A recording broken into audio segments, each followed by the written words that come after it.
Episode की शुरुआत में हम देखते हैं कि यूनो मीटिंग के बाद घर लौट रहा था और नायुन उसे बहुत सारे कॉल करती है, पर वो उसे एक भी कॉल नहीं उठाता। और जैसे ही वो घर आता है तो नायुन उसे मीटिंग के बारे में पूछती है। वो पूछती है कि आखिर उसने मिस्टर हान से क्या डील की, तो यूनो उसे झूठ बोल देता है कि मिस्टर हान बस उसके पीछे पड़ा हुआ है और वो खुद यूनो को उसकी टीम में शामिल करना चाहता है। जिसके बाद नायुन यूनो को ज़बरदस्ती किस करती है क्योंकि वो वापस से चेंज होना चाहती थी, पर यूनो उसे ऐसा नहीं करने देता और कहता है कि अब किस करने से वो स्वैप नहीं हो पाएंगे। बस नायुन की तसल्ली के लिए वो उसे एकदम से किस कर देता है और फिर दोनों दूर हट जाते हैं। जिस पर नायुन उसे कहती है कि उसे ना ये सोचकर किस करना होगा कि वो उसे प्यार करता है और उसके अंदर नायुन के लिए फीलिंग्स हैं, क्योंकि तभी वो चेंज हो पाएंगे। पर जब वो वापस से किस करने वाले होते हैं तभी जुनवो वहाँ पर आ जाता है, जिससे कि वो दोनों किस नहीं कर पाते और यूनो नायुन को अपने आप से दूर करने लग जाता है। तभी एकदम से उनके सर में वापस से दर्द होता है और अब इनकी बॉडी वापस से स्वैप हो चुकी थी, यानी कि यूनो अपनी बॉडी में आ चुका था और नायुन अपनी बॉडी में। जिसके बाद ही दोनों एक दूसरे से बात करने लग जाते हैं, तो जुंगवो उन्हें रोक देता है और कहता है कि उन्हें जो भी बात करनी है उसके सामने ही करे। वो अब यहाँ पर इन दोनों के बीच में बैठ जाता है और नायुन से पूछता है कि आखिर वो बार बार बिना किसी वजह के स्वैप कैसे हो रहे हैं। तो नायुन उसे एक आइडिया देती है और कहती है कि उन्हें अपनी स्मार्ट वॉच में हमेशा वॉइस रिकॉर्डिंग ऑन रखनी होगी, फिर भले ही वो कहीं भी जा रहे हो या फिर किसी से भी मिल रहे हो, ताकि उन्हें पता रहेगा कि वो एक दूसरे की बॉडी का गलत यूज़ ना करे। जिस पे यूनो हाँ कर देता है और दोनों ही अपना रिकॉर्डर ऑन कर देते हैं। इसके बाद नायुन वहाँ से उठकर जाने लगती है और वो यूनो से पूछती है कि उसने उसकी अंडरवेयर कहाँ पर रखी है, क्योंकि जब वो नायुन की बॉडी में था वही वो सब कुछ पहन रहा था। इस पर वो उसे जवाब देता है कि उसने उन सभी को वॉश करके रख दिया है। जो सुनकर जुंगू को कुछ समझ नहीं आता, वो बहुत ज़्यादा जेलस हो जाता है कि आखिर यूनो उसकी अंडरवेयर क्यों पहनता है, जो देखने में काफ़ी ज़्यादा फनी था। और अब ऑफिस जाते वक्त भी जुंगवो और यूनो कार के पास आकर खड़े हो जाते हैं और लड़ाई करने लगते हैं कि आखिर नायुन के साथ आगे कौन बैठेगा। पर नायुन इन दोनों को आगे बैठाकर खुद बैक सीट पर बैठ जाती है। जिसके बाद हम देखते हैं कि नायुन अपनी टीम की एक एम्प्लॉय से बात कर रही थी, जो कि एचकी मोटर्स की एम्प्लॉयज़, और उनके साथ मिस्टर हान की कुछ फ़ोटोज़ नायुन को भेजते हैं, क्योंकि नायुन ने उस एम्प्लॉय को अपनी फ़ोटो छुपकर क्लिक करते हुए देख लिया था जब वो लोग मोज की प्रमोशन पार्टी में थे, और ये सब उस एम्प्लॉय को मिस्टर नम ने करने के लिए कहा था। पर फिर नायुन ने उस एम्प्लॉय को भी अपनी तरफ कर दिया और अब वो एम्प्लॉय नायुन के लिए काम कर रहा था, यानी कि वो मिस्टर हान पर नज़र रख रहा था नायुन के कहने पर, क्योंकि उसे मिस्टर हान पर शक था कि आखिर वो एचकी मोटर्स के अंदर इतना क्यों इन्वॉल्व हो रहा है। तभी नायुन को वहाँ से एक मैसेज आता है कि कल जो नायुन ने उन्हें डिसीजन सुनाया था, तो क्या वो उसका फाइनल डिसीजन है। ये पढ़कर नायुन सीधे यूनो को कॉल करती है, क्योंकि कल एचकी मोटर्स के साथ उसकी जगह पर यूनो मीटिंग में था और जो कुछ भी उन लोगों की बात हुई थी वो यूनो नहीं कही थी। लेकिन जब वो कॉल करती है तो यूनो भी उसे होटल में बाकी लोगों के साथ होता है, क्योंकि आज वो लोग वहाँ पर स्टे करके देखना चाहते थे। और जब नायुन यूनो से एचक्यू मोटर्स के बारे में पूछने लग जाती है तो एक बार फिर इन दोनों की सोल वापस से स्वैप हो जाती है और नायुन वापस से यूनो की बॉडी में आ जाती है, जिससे कि ये दोनों ही परेशान हो चुके थे कि आखिर उनके साथ ये सब हो क्या रहा है। इसीलिए नायुन उसी वक्त होटल से निकलने की भी कोशिश करती है, पर लेक्सी योंग और जेनी उसे पकड़ लेते हैं और अपने साथ बैठा देते हैं, क्योंकि वहाँ पर स्टे करने का प्लान यूनो का ही था और वो खुद ही उन्हें छोड़कर जा रहा था। ये लोग यहाँ पर पूरा टाइम पास कर रहे होते हैं और कॉफ़ी बनाकर पी रहे थे, जिसकी वजह से नायुन को गुस्सा आता है क्योंकि उसका टाइम वेस्ट हो रहा था। इसीलिए वो यहाँ से निकलने की कोशिश करती है, पर जैसे ही वो रूम के बाहर जाती है तो अचानक से होटल की इलेक्ट्रिसिटी चली जाती है और इस बार यूनो की बॉडी में होने के बावजूद भी अंधेरा होने पर उसे काफ़ी ज़्यादा डर लगना शुरू हो जाता है, जिस वजह से अंडरडॉग्स टीम उसे संभालती है और वो चारों उस होटल से निकलने की कोशिश करते हैं। लेकिन एक बार फिर उस होटल की ओनर यानी कि वो ओल्ड लेडी उन्हें डरा देती है, पर इस बार वो इन लोगों को खाने के लिए चॉकलेट्स देती है और बताती है कि उसे कल इस तरीके से बिहेव नहीं करना चाहिए था। उसने ऐसा इसीलिए किया क्योंकि उस होटल से उसकी और उसकी ग्रैंड डॉटर की बहुत सारी मेमोरीज थी और वो उन मेमोरीज को बदलना नहीं चाहती, क्योंकि उसके पास उसकी ग्रैंड डॉटर और होटल के अलावा अब कुछ भी नहीं बचा हुआ है। जो सुनकर नायुन भी थोड़ी सी इमोशनल हो जाती है, क्योंकि नायुन की भी कोई फैमिली नहीं थी और वो हमेशा से अकेली थी। जिसके बाद वो चारों साथ में सो जाते हैं, जहाँ पर सभी लोग नायुन को उनके एकदम बीच में सुलाते हैं और कहते हैं कि वो अब उनके लिए एक फैमिली की तरह है, तो वो उसे अकेला प्रॉब्लम में नहीं छोड़ सकते। जिसके बाद ये चारों सो जाते हैं और नायुन यहाँ पर सोच रही थी कि उसने तो कभी अपनी फैमिली के बारे में सोचा ही नहीं। जिसके अगले दिन अब नायुन वापस से उस ओल्ड लेडी और उसकी ग्रैंड डॉटर से मिलती है और उन्हें बताती है कि वो उनके होटल को बिल्कुल भी चेंज नहीं करेंगे, क्योंकि उस होटल में पड़ी वो ओल्ड चीज़ें जिस पर ओल्ड लेडी अपनी ग्रैंड डॉटर की हाइट देखा करती थी और वहाँ दीवार पर बनी ग्रैंड डॉटर की ड्राइंग, साथ ही बाईसाइकिल, सब कुछ उस ओल्ड लेडी के लिए एक प्रीशियस मेमोरी थी। इसीलिए वो लोग होटल को बदलना नहीं बल्कि उसे रीस्टोर और ओल्ड स्टाइल को प्रोटेक्ट करना चाहते थे, जो आइडिया उस ओल्ड लेडी और ग्रैंड डॉटर को भी काफ़ी पसंद आता है। और वो लोग काफ़ी ज़्यादा खुश हो जाते हैं क्योंकि अंडरडॉग्स टीम उस होटल को एक ऐसा लुक देने वाली थी जिससे कि सभी लोग उन ओल्ड मेमोरीज को रिट्रो स्टाइल में फील कर सकें। इसके बदले नायन ओनर से ये भी कहती है कि उन्हें बस माइनर और अफेयर वाले लोगों को यहाँ पर आने से रोकना होगा, जिस पर वो लोग बताते हैं कि उन्होंने तो कभी उन अफेयर वाले लोगों को होटल के अंदर एक्सेप्ट किया ही नहीं, और जो माइनर्स वहाँ पर आते थे वो असल में उसकी ग्रैंड डॉटर के फ्रेंड्स थे जो कि साथ में वहाँ पर इकट्ठा होकर एक साथ लंच करते थे। जिसके बाद अब होटल की ब्रांडिंग करने का काम नायुन लेक्सी, जेनी और योंग को देकर वहाँ से जाने लगती है। और जब ये लोग उससे यूनो समझकर पूछते हैं कि उन्हें अकेला छोड़कर वो क्यों जा रहा है, तो नायुन उन्हें जवाब देती है कि वो उन पर ट्रस्ट करती है और उसे पूरा यकीन है कि वो लोग उसके बिना अच्छा काम करेंगे। जो सुनकर वो लोग बहुत ही ज़्यादा इमोशनल हो जाते हैं और अब उस होटल का प्रमोशन करना शुरू कर देते हैं, जो कि काफ़ी अच्छा भी होता है। पर दूसरी तरफ नायुन यूनो के फ़ोन में मैसेज देखती है कि वो कल सीगे ग्रुप जाकर मिस्टर हान से मिलने वाला था, पर वो ऐसा क्यों कर रहा था ये नायुन को नहीं पता था। जिसके बाद वो यूनो को फ़ोन करने की कोशिश करती है, लेकिन एक बार फिर से उन दोनों के सर में दर्द हो जाता है, जिससे कि वापस उनकी सोल स्वैप हो जाती है और दोनों वापस से अपनी खुद की बॉडी में आ गए थे, जहाँ नायुन अपने आप को एक फ्लावर शॉप के अंदर देखती है।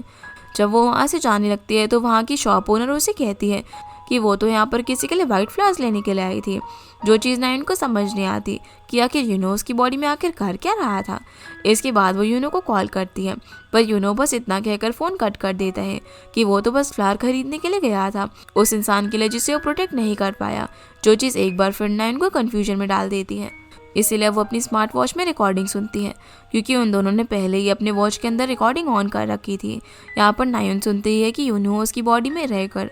एची मोटर से अपनी डील तोड़ दी और मिस जुंग से भी यही कहा कि वो अपने काम से ब्रेक लेना चाहती है।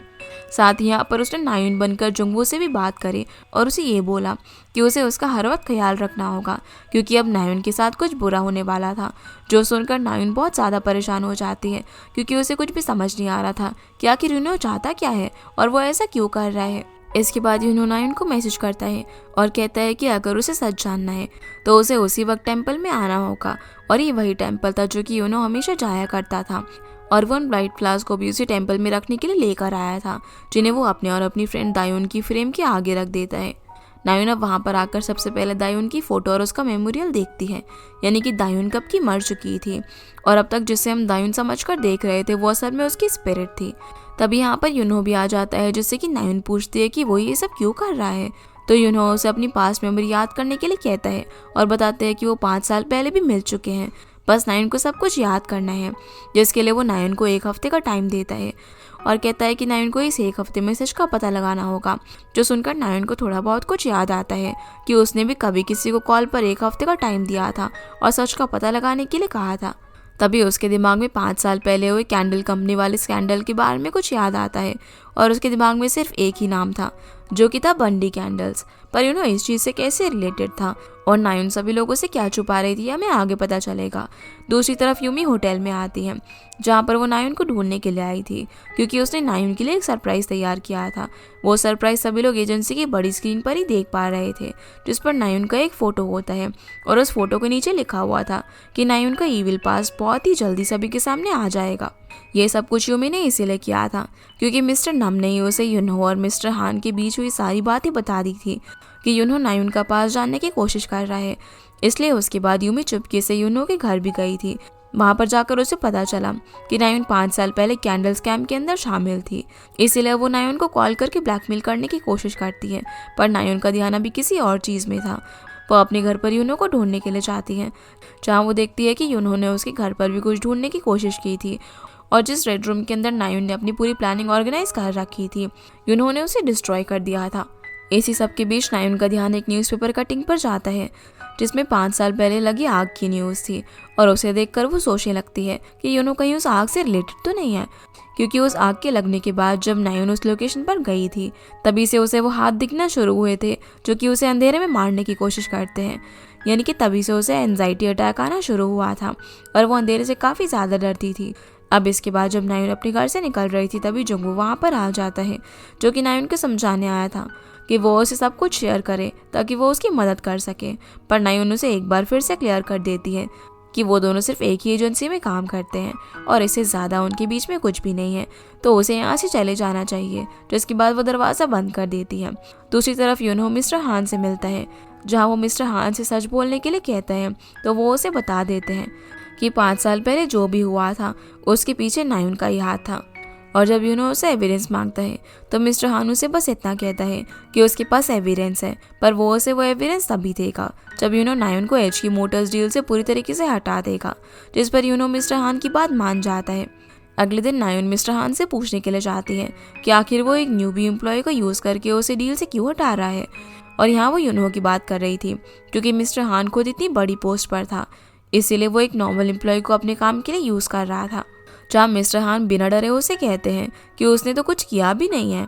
अब तक जो कुछ भी हुआ है वो उसी ने किया है, जिसका सबूत उसके पास मौजूद है। इसीलिए अब उसे अपनी फिक्र करनी चाहिए, क्योंकि जब यूनो को सच पता चलेगा तो वो नायुन को नहीं छोड़ेगा। ये सुनकर नायुन मिस्टर हान को अपनी लाइफ की टेंशन लेने के लिए बोलकर वहाँ से चली जाती है। जिसके बाद हम यूनो को देखते हैं, वो टेम्पल में बैठा हुआ था और उसे याद आता है कि कैसे दायुन और वो दोनों पहले साथ में काम किया करते थे। जहाँ में पता चलता है कि असल में दायुन ने कैंडल बनाने का काम किया करती थी और उसकी छोटी सी शॉप का नाम बेंडी कैंडल्स था, जहाँ वो अपनी सीक्रेट रेसिपी से वो कैंडल्स बनाया करती थी। पर यूनो ने दायुन की उस शॉप को एक कंपनी में डेवलप करने का सोचा ताकि उसका टैलेंट सभी लोगों को पता चल सके। इसीलिए उसे यह आइडिया आया कि उन्हें सीगे ग्रुप के साथ ब्रांडिंग करनी चाहिए ताकि दायुन की कैंडल्स भी फेमस हो सके। पर दायुन बहुत ही ज़्यादा इनोसेंट थी, वो चाहती थी कि उसका बिजनेस जैसा है वैसे ही चलता रहे। पर यूनो उसे अपनी बेस्ट फ्रेंड मानता था, वो उसके लिए कुछ करना चाहता था। जहाँ अपनी फ्रेंडशिप के लिए वो उसे एक धागा भी अपने हाथ पर बांधने के लिए देता है और सेम धागा वो अपने हाथ में भी बांध लेता है।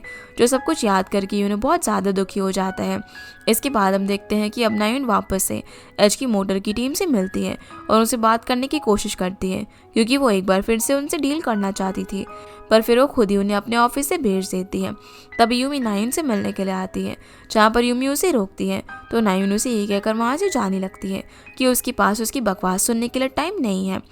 पर तभी यूमी यहाँ पर उसे 5 साल पहले हुए इंसिडेंट की बात करती है और उसे कहती है कि जिस तरीके से 5 साल पहले नायुन ने बंडी कैंडल्स का आइडिया चुराया था, क्या इसी तरीके से वो अपने सारे प्रोजेक्ट्स करती है। जो सुनकर नायुन को बहुत ज़्यादा गुस्सा आता है। तभी यूमी ये भी कहती है कि उसने 5 साल पहले यूनो को नहीं देखा था और शायद बंदी कैंडल्स का ओनर यूनो ही है, जो कि उससे बदला लेने के लिए आ गया है। पर नायुन यूमी की एक भी बात नहीं सुनती और उसे कहती है कि फिलहाल तो वो बस मिस्टर हान से जीतना चाहती है। जब वो उसे नीचे गिराएगी तो उससे रिलेटेड बाकी लोग भी अपने आप ही शांत हो जाएंगे, जिसमें यूमी भी शामिल थी। जो सुनकर वो नायुन का कोई भी जवाब नहीं दे पाती। इसके बाद नायुन अब प्रेजेंटेशन देने के लिए सीधा मीटिंग ऑफिस के अंदर घुस जाती है, जहाँ पर असल में एचकी मोटर्स का सीईओ अपनी कंपनी की ब्रांडिंग का प्रोजेक्ट देखने के लिए आया हुआ था। वहाँ जाकर वो उसे कहती है कि वो स्योंगसू एजेंसी की टीम 1 की मैनेजर है, यानी कि वो ब्रांडिंग करने में सबसे ज़्यादा एक्सपर्ट है, तो उसे ये प्रोजेक्ट मिलना चाहिए। पर तभी सीईओ बताता है कि उसने सीगे ग्रुप से पहले ही डीलिंग कर ली है, क्योंकि उन्होंने अपनी टीम 1 के लिए एक नया मैनेजर चुना था, जो कि इस काम में बहुत ही ज़्यादा एक्सपर्टीज था। तभी उस मैनेजर की यहाँ पर एंट्री होती है, जो कि यूनहो था। वो सभी के सामने अपने आप को इंट्रोड्यूस करता है कि वो सीगे ग्रुप का मैनेजर है, जो कि एचकी मोटर की ब्रांडिंग करेगा। और यहाँ पर वो नायुन को भी जाने के लिए कहता है। वो उससे पूछता है कि क्या उसने सच का पता लगाया या फिर अभी भी वो बस दूसरों के प्रोजेक्ट चोरी करने में लगी हुई है। ये सुनकर नायुन उससे बोलती है कि उसने कोई भी प्रोजेक्ट नहीं चुराया। तभी एकदम से उसके सर में वापस से दर्द हो जाता है और उन दोनों को कैंडल्स और वो टेम्पल नजर आते हैं, यानी कि उनकी सोल वापस से एक्सचेंज हो रही थी। जिस मोमेंट में दोनों एक दूसरे की तरफ देखते हैं, क्योंकि अब उनके प्रोजेक्ट के साथ क्या होने वाला था ये दोनों ही जानते थे। इसके बाद फिर हमें दायुन दिखाई जाती है, जो कि टेम्पल में दुखी होकर बैठ जाती है। वो बोलती है कि अब यूनहो और नायुन के पास सिर्फ एक आखिरी चांस है खुद को प्रूव करने का, यानी कि अब तक उनकी जो सोल स्वैप हो रही थी ये सब काम दायुन का था। इसके बाद हमें 5 साल पहले की स्टोरी दिखाई जाती है, जहाँ पर यूनो पहली बार सीगे कंपनी में आ रहा था और उसके पास थी अपनी वो प्रेजेंटेशन, जो कि उसने दायुन की कैंडल शॉप के लिए तैयार की थी। यानी कि उसके पास बंदी कैंडल्स के लिए एक स्पेशल हार्ड कॉपी प्रेजेंटेशन थी और एक सॉफ्ट कॉपी प्रेजेंटेशन भी, जो कि एक पेन ड्राइव में थी। वहीं एनवेलप लेकर वो सीगे ग्रुप कंपनी के अंदर होप से जाता है कि वो लोग उनकी कैंडल्स की ब्रांडिंग करेंगे। पर वहाँ जाकर जब वो रिसेप्शनिस्ट से कहता है कि उसे सीगे ग्रुप की मार्केटिंग टीम से मिलना है, तो वो रिसेप्शनिस्ट उससे विजिटर्स पास मांगती है और कहती है कि उसके बिना वो अंदर नहीं जा सकता। अब यूनो के पास ना तो विजिटर्स पास था और ना ही इतने पैसे कि वो उस पास को खरीद सके, जिस वजह से वो चुपके से कंपनी में घुसने की कोशिश करता है, लेकिन वहाँ पर खड़े हुए गार्ड उसे पकड़ लेते हैं। जिस हाथापाई में यूनो पीछे से आ रहे यूमी और नायुन से टकरा जाता है, जहाँ यूनो तो नायुन को देखता है, पर नायुन अपने आप में इतनी बिजी थी कि वो यूनो पर ध्यान नहीं देती। और यहाँ पर उन दोनों की प्रेजेंटेशन वाला एनवेलप एक्सचेंज हो जाता है, जिसके बारे में उन दोनों को भी पता नहीं चल पाता। और नायुन यूमी के साथ अंदर चली जाती है, जहाँ यूनो को भी गार्ड वापस से बाहर निकाल देता है। इसके बाद हम देखते हैं कि नायुन प्रेजेंटेशन देने के लिए हेड ऑफिस में जाती है, जहाँ उसका वेट कर रही थी मिस जोंग और मिस्टर हान। नायुन यहाँ पर जैसे अपने एनवेलप खोलकर प्रेजेंटेशन देने के लिए रेडी हो रही थी, तभी वो देखती है कि उसके एनवेलप में वो प्रेजेंटेशन है ही नहीं जो कि उसने बनाई थी। इससे वो थोड़ी सी नर्वस हो जाती है। तभी डायरेक्टर जिया भी वहाँ पर आ जाता है, तो इस वजह से अब नायुन पीछे नहीं हट सकती थी। इसलिए वो बिना प्रेजेंटेशन मटेरियल के ही उन लोगों को सिर्फ बोलकर अपनी प्रेजेंटेशन के बारे में बताती है कि वो सीगे ग्रुप की एक कैंडल ब्रांड को लॉन्च करने वाले हैं, और उसके लिए वो कैंडल में कंपनी का सिग्नेचर सेंट भी डालेंगे, जो कि उसकी कंपनी ही बना पाएगी। ये आइडिया सभी लोगों को काफ़ी पसंद आता है, पर जिहा को सारा काम एकदम प्रिपेयर्ड चाहिए था, जैसे कि प्रेजेंटेशन का मटेरियल और वो सिग्नेचर सेंट। इसलिए वो इस काम के लिए नायुन को 1 हफ्ते का टाइम देता है और कहता है कि अगली मीटिंग तक वो सब कुछ प्रिपेयर करके लाए, तभी उसका ये प्रोजेक्ट अप्रूव होगा। दूसरी तरफ हम देखते हैं कि यूनो बस में बैठकर दायुन से बात कर रहा होता है और उसे बता रहा था कि अगर सीगे ग्रुप ने उनकी ब्रांड को एक्सेप्ट नहीं किया तो कोई बात नहीं, वो खुद अपनी ब्रांड की मार्केटिंग करेंगे। जहाँ वो दायुन के आइडियाज़ की भी तारीफ करता है और कहता है कि इतने अच्छे और क्रिएटिव थॉट्स सिर्फ उसी के आ सकते हैं, क्योंकि उन दोनों ने वो प्रेजेंटेशन मिलकर बनाई थी जिसमें सारे आइडियाज़ दायुन के थे और काम यूनो का। लेकिन जैसे ही यूनो वो एनवेलप खोलकर देखता है तो उसे पता चलता है कि वो एनवेलप तो उसका था ही नहीं और ये एनवेलप नायुन का है, जिसे वो एक्सचेंज करवाने के लिए उसी वक्त वापस से कंपनी के अंदर जाता है, जहाँ पर एक बार फिर से गार्ड उसे रोकने की कोशिश करते हैं। तो वो उनसे किसी तरीके से बचकर बेसमेंट के रास्ते से ऊपर चला जाता है, जहाँ वो नायुन को आवाज़ भी लगाता है, पर इस बार नायुन उसे देख नहीं पाती और वो बस प्रेजेंटेशन लेकर चली जाती है, क्योंकि यहाँ पर नायुन मिस जोंग से बात करने में बिजी थी, जो कि नायुन को समझा रही थी कि उसने अभी जो कुछ भी किया है उसे सॉल्व करना ही होगा, क्योंकि मिस जोंग जानती थी कि नायुन ने तो कुछ और ही प्रिपेयर किया था और आज जो उसने प्रेजेंटेशन दिया वो उसका आइडिया नहीं है। जहाँ पर वो उसे ये भी समझाती है कि अगर नायुन को कुछ भी हासिल करना है तो उसे ये पता लगाना होगा कि उसकी ओपोनेंट की क्या वीकनेस है, और वही चीज़ वो हासिल करके अपने ओपोनेंट को दे सकती है जो कि उसे चाहिए। इसके बाद नायुन प्रेजेंटेशन बनाने में लग जाती है और उसके पास अब कोई नया आइडिया भी नहीं था।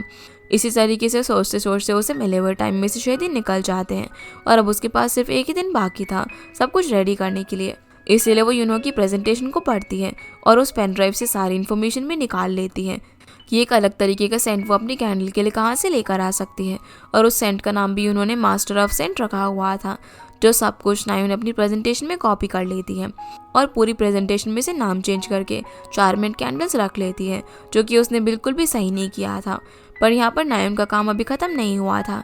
इसलिए वो यूनो की प्रेजेंटेशन में दी हुई सेंट मास्टर की लोकेशन पर भी यूमी और जुंगो के साथ पहुँच जाती है। जब यूमी उससे पूछती है कि उसने ये जगह कहाँ से ढूंढी, तो नायुन उसे झूठ बोल देती है कि उसे ये जगह बाई चांस मिल गई। इसके बाद वो यहाँ के मास्टर से बात करती है और पहले तो मास्टर उसे इस डील के लिए मना कर देते हैं, क्योंकि वो अपने ट्रेडिशनल सीक्रेट किसी होटल में यूज़ होने के लिए नहीं देना चाहते थे। पर फिर नायुन उस पर थोड़ा सा दबाव डालती है और कहती है कि वो जानती है कि मास्टर ने सेंट बनाना अपने बीमार बेटे की हेल्थ को ठीक करने के लिए सीखा है, पर उसका बेटा अब भी बीमार था, यानी कि मास्टर ने अपने मतलब के लिए सेंट का प्रोडक्शन किया, जो कि गलत था। वो चाहती थी कि अगर मास्टर का ये सीक्रेट ही रहे तो मास्टर को उनके साथ डील एक्सेप्ट करनी होगी, जो सुनकर मास्टर अभी कुछ भी नहीं बोल पाता। इसके बाद नायुन उसे 2 दिन का टाइम देकर वहाँ से आ जाती है, जहाँ पर जुंगवो और यूमी उसका वेट कर रहे थे, और उनके जाने के बाद ही यूनो वहाँ पर पहुँचता है। लेकिन जब तक यूनो अंदर जाता है तो देखता है कि मास्टर का बेटा काफ़ी बुरी हालत में था, इसलिए यूनो वहाँ पर डील नहीं कर पाता और अब मास्टर को ना चाहते हुए भी नायुन के साथ डील एक्सेप्ट करनी पड़ती है, जहाँ पर हर न्यूज़ चैनल और वेबसाइट पर चार्मेंट कैंडल्स और उसके आइडियाज़ की तारीफ हो रही थी, और सीगी ग्रुप को भी काफ़ी कम टाइम में बहुत ज़्यादा प्रॉफिट हो जाता है, जिसकी वजह से जिया काफ़ी खुश था।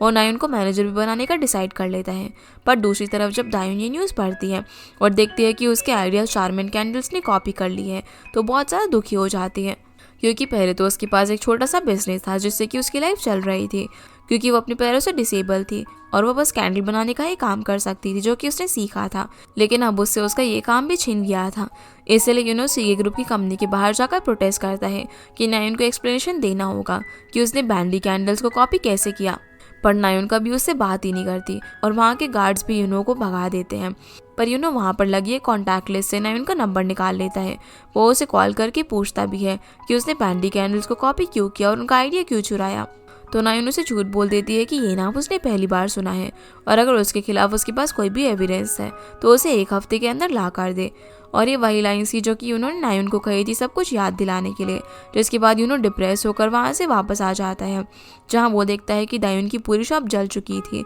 और दायुन के हाथ में बंधे हुए उस धागे से यूनो जान जाता है कि दायुन भी उस फायर वाले एक्सीडेंट में मारी गई थी, जिसकी वजह से यूनो को बहुत ज़्यादा दुख होता है। और आज जो कुछ भी वो नायुन के साथ कर रहा था वो दायुन का रिवेंज लेने के लिए कर रहा था, क्योंकि अगर नायुन ने उसका आइडिया कॉपी नहीं किया होता तो शायद आज वो जिंदा होती। ये सब कुछ प्रेजेंट में नायुन को सोल एक्सचेंज होते वक्त याद आ जाता है और उसकी सोल यूनो की बॉडी में आ जाती है। जिसके बाद अब यूनो जो कि नायुन की बॉडी में था वो सबके सामने कहता है कि वो एच की मोटर के साथ डील तोड़ देगा। तो नायुन उसका मुंह बंद करके उसे वहाँ से लेकर चली जाती है, जहाँ यूनो उसे सच बोलते हैं कि वो हर रोज़ टेम्पल में यही प्रे करता था कि काश वो नायुन बनकर उसकी लाइफ उसी तरीके से रुइन कर सके जिस तरीके से नायुन ने दायुन का आइडिया चुरा कर उसके साथ किया था। वो बिल्कुल भी नहीं चाहता था कि नायुन खुश रहे, पर नायुन इतनी ज़्यादा ग्रीडी हो चुकी थी कि उसने हर बार लोगों का बुरा करके सिर्फ अपना सोचना शुरू कर दिया था। इस पर नायुन यूनो उसे कहती है कि उसे समझ आ चुका है कि उसके साथ ये जो कुछ भी सोल स्वैप वगैरह हो रहा था ये सब यूनो ही कर रहा था। वो उसे सब कुछ नॉर्मल करने के लिए बोलती है और किस करने की कोशिश करती है, पर यूनो उसे डेस्परेट बोलकर अपने आप से दूर कर देता है और कहता है कि उसे भी नहीं पता कि वो वापस से नॉर्मल कैसे होंगे। पर शायद उनकी स्टोरी में जो मेन कैरेक्टर यानी कि जो नायुन थी वो एक अच्छी और सच्ची इंसान बन जाए तो शायद सब कुछ ठीक हो सकता है।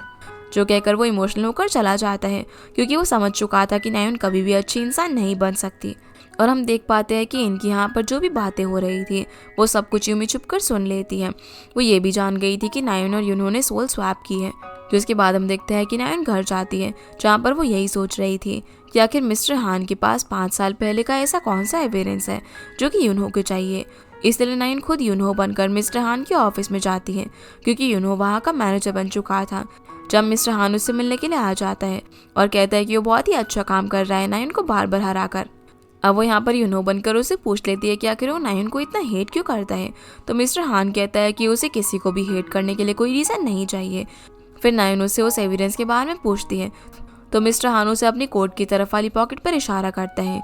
कि वो लोग एविडेंस साथ में मिलकर देख तो चुके हैं, जिससे कि नायुन को ये तो पता चल जाता है कि मिस्टर हान के पास सच में एक एविडेंस है। पर उन्होंने अभी तक उस एविडेंस को ठीक से नहीं देखा था, क्योंकि मिस्टर हान अपना काम होने के बाद ही उसे वो एविडेंस देने वाला था। दूसरी तरफ यूनो जो कि नायुन की बॉडी में था वो बहुत ही ज़्यादा परेशान था और उसे नायुन की डेस्क पर मिस्टर हान और एच की मोटर्स के कुछ फोटोग्राफ्स भी मिलते हैं, पर वो उन फोटोज़ को फाड़ देता है क्योंकि वो नहीं चाहता था कि एविडेंस मिलने तक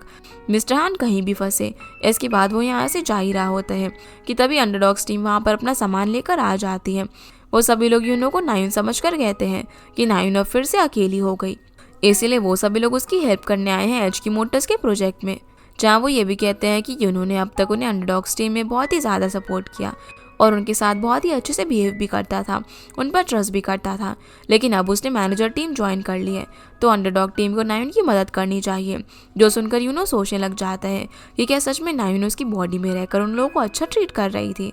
क्योंकि अब तक जो कुछ भी यूनो के नाम से हुआ था वो सब कुछ असल में नायुन कर रही थी, यानी कि वो अच्छी इंसान ही थी। जिसके बाद ही सभी लोग मिलकर एच की मोटर्स प्रोजेक्ट में काम करना शुरू कर देते हैं। पर यूमी जिसने कि यूनो और नायुन की सारी बातें सुन ली थी वो मिस्टर नम को मिलने के लिए बुलाती है और उसे सारी चीज़ें बता देती है, जो सुनकर एक बार के लिए मिस्टर नम हंसने लग जाते हैं क्योंकि ऐसा करना पॉसिबल ही नहीं था। पर फिर यूमी उसे इस बात का सबूत ढूंढने के लिए कहती है ताकि वो यकीन कर सके कि सच में उन दोनों की सोल स्वैप होती है।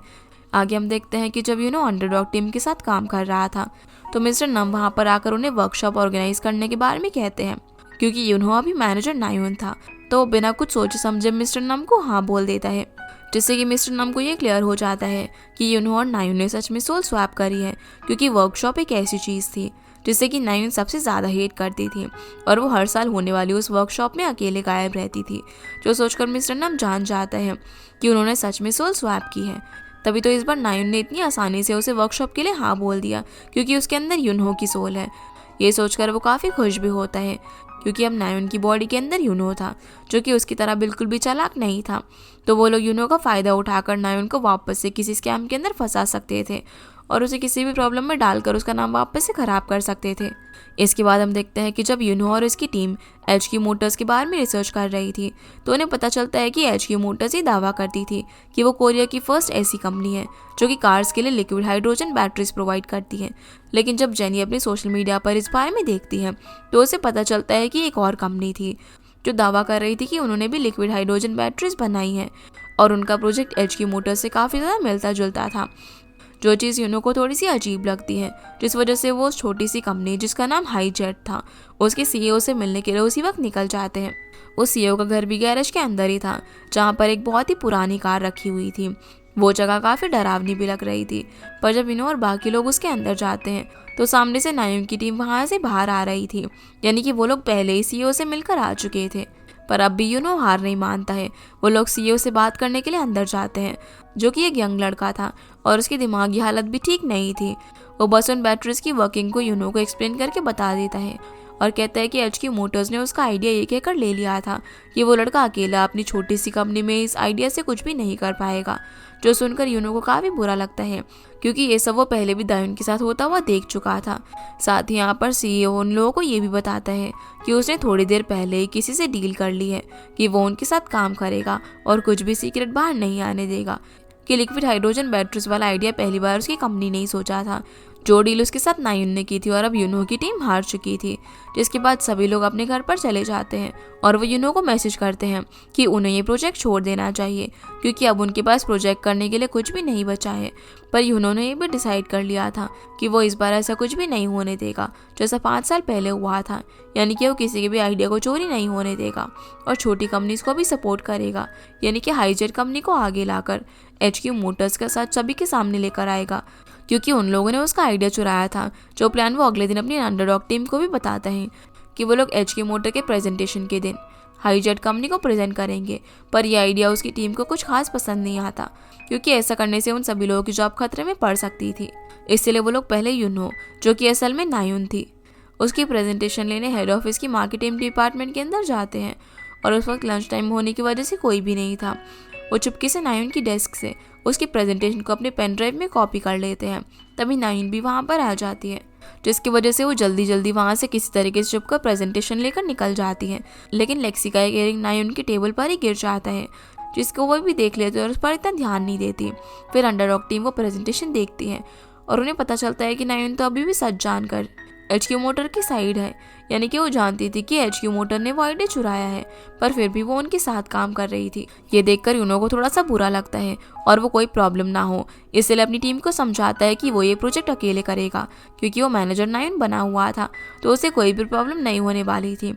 पर उसकी टीम को उसका साथ देने की वजह से प्रॉब्लम्स हो सकती थी, जिसकी वजह से उन सभी को घर भेज देता है और खुद अब प्रेजेंटेशन बनाने में लग जाता है। जहाँ उसकी नज़र डेस्क पर पड़ी नायुन की डायरी पर जाती है और ये वही डायरी थी जिसमें नायुन अपने शॉर्ट नोट्स लिखा करती थी कि अगर मार्केटिंग करते वक्त उसे कोई भी रिस्क हुआ या फिर प्रॉब्लम हुई तो वो उसे किस तरीके से सॉल्व करेगी। जो पढ़कर यूनो थोड़ा सा इमोशनल हो जाता है क्योंकि वो जान पा रहा था कि नायुन कितनी ज़्यादा मेहनत करती है। वो इतनी भी बुरी नहीं थी कि जितना यूनो उसके बारे में सोच रहा था, क्योंकि उसने अभी तक हर प्रोजेक्ट अपनी मेहनत से किया था। इधर नायुन देर रात तक ऑफिस में अपनी प्रेजेंटेशन का काम कर रही थी। तभी उसे अपनी टीम का मैसेज आता है, जिन्होंने किसी तरीके से मिस्टर हान की कैबिन का पासवर्ड ढूंढ निकाला था, क्योंकि वो बहुत दिनों से मिस्टर हान और नायुन के कहने पर नजर रखा हुआ था। जिसके बाद नायुन उसी वक्त मिस्टर हान के ऑफिस में जाती है और अपनी टीममेट्स के दिए हुए पासवर्ड से कैबिन का लॉक भी खोल देती है। जिसके बाद वो उस एविडेंस को ढूंढ रही थी जो कि मिस्टर हान के पास था, पर यह एविडेंस उसे डेस्क पर कहीं भी नहीं मिलता। तभी उसे याद आता है कि जब उसने मिस्टर हान से एविडेंस के बारे में पूछा था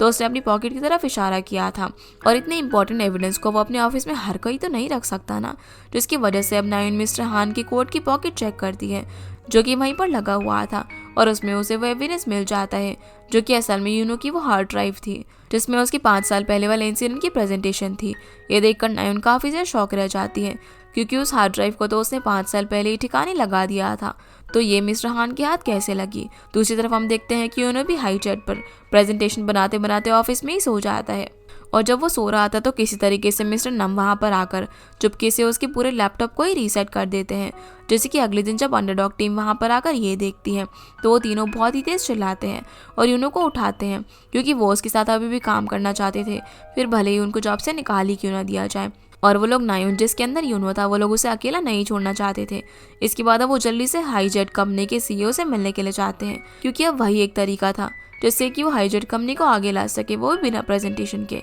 पर जब वो लोग वहाँ पर पहुँचते हैं तो नायुन पहले ही सीईओ के साथ टैक्सी लेकर निकल जाती है और यूनो और उसकी टीम बस देखती रह जाती है, क्योंकि अब उनके हाथ से सीईओ निकल चुका था। दूसरी तरफ मिस्टर हान HQ मोटर्स के मैनेजर के साथ बैठा हुआ था और वो उसे समझा रहा था कि वो लोगों के सामने ये सच कभी आने ही नहीं देंगे कि HQ मोटर ने हाईजेट कंपनी का आइडिया चुराया था। इसमें वो मैनेजर भी उसका साथ देता है और कहता है कि वो सारे एविडेंस मिटा चुके हैं और अब कुछ भी उनके सामने नहीं आ पाएगा, यानी कि यूनो कभी भी ये प्रूव नहीं कर पाएगा, क्योंकि उस सीईओ को नायुन ने अपनी साइड करके गायब कर लिया था। इसी के साथ ये एपिसोड यहीं पर खत्म हो जाता है। तो गाइस ये थी आज की वीडियो एंड आई होप आप लोग को ये वीडियो पसंद आई होगी, तो इस वीडियो को लाइक कर चैनल को सब्सक्राइब जरूर कीजिएगा। आपसे फिर मिलते हैं इस ड्रामा के अगले एपिसोड में, तब तक के लिए गुड बाय।